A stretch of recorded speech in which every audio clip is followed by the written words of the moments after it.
September 5th, 2011. This is my Dutchman's pipe vine. I love this thing. I got it a few years back. It's got a flower bud right there that's going to be opening soon. And it's got fully opened flower right here. These are so neat. Let's see. Trying to get all the stuff out of the way so you can see it. There we go. Big, beautiful flower. It's got lots of these on here. There's one. But I'm out here because Dutchman's pipe vine is also the host plant for the caterpillars of the Polydamas Swallowtail. Since bug season is pretty much over, and this year I really didn't get too many moths that I would have liked to have raised different kinds besides the Carolina sphinx on tomato plants. These are the caterpillars in 3 different stages. Now they look pretty scary, like they have horns and stuff, but they're not. They won't hurt you. The spines and spikes are actually really soft, and these are harmless. So what I'm going to do is I'm going to clip off some of the vines and set these guys up and grab a few caterpillars and raise them inside, and at least I can get some butterflies to grow. And real quick here, these are the eggs of the Polydamas Swallowtail. It's a black butterfly that will come in and lay her eggs, usually on the tips and growing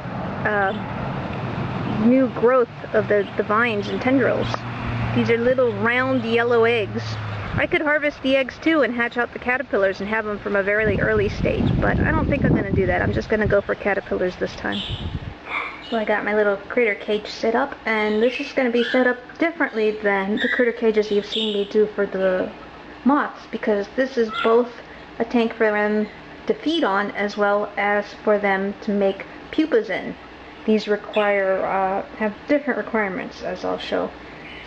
Now, another practice that is good to get into that I haven't mentioned before is to wash off any leaves you harvest of your host plant.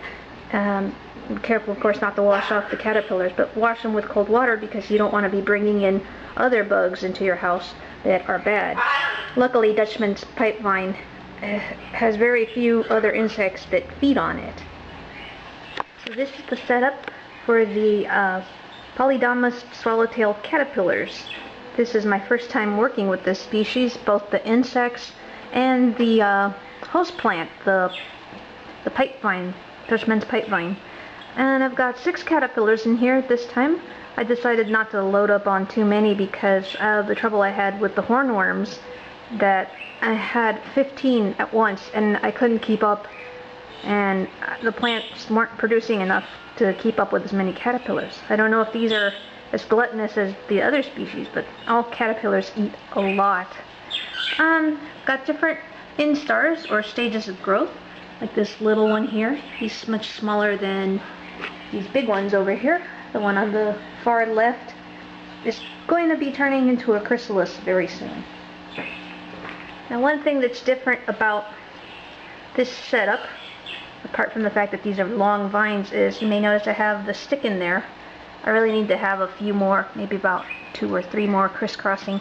And the reason is because this is not only a feeding tank for the host plant, but unlike the sphinx moths which burrow, these guys make their chrysalis on sticks. They hang and make a little belt around themselves. So they need to have somewhere they can go after they get the right size to turn into a chrysalis. Now, moths make chrysalis by shedding their skin, butterflies make chrysalis, whereas moths make cocoons. Usually cocoons are in the ground and spun with silk, so that's the difference. When I say chrysalis, you're talking about a butterfly. When you say cocoon, you're talking about a moth. So we'll check in on these guys once they get bigger. Oh, and one more thing. This is new to me. I'm not sure if the best way to set up the tank is with long vines like this inside the yogurt cup, or when I need to refill this, if I should just cut them at the leaves. As you can see, like this leaf here has a pretty long stem, so I could stick like a bunch of leaves in the center. I kind of did there with that one.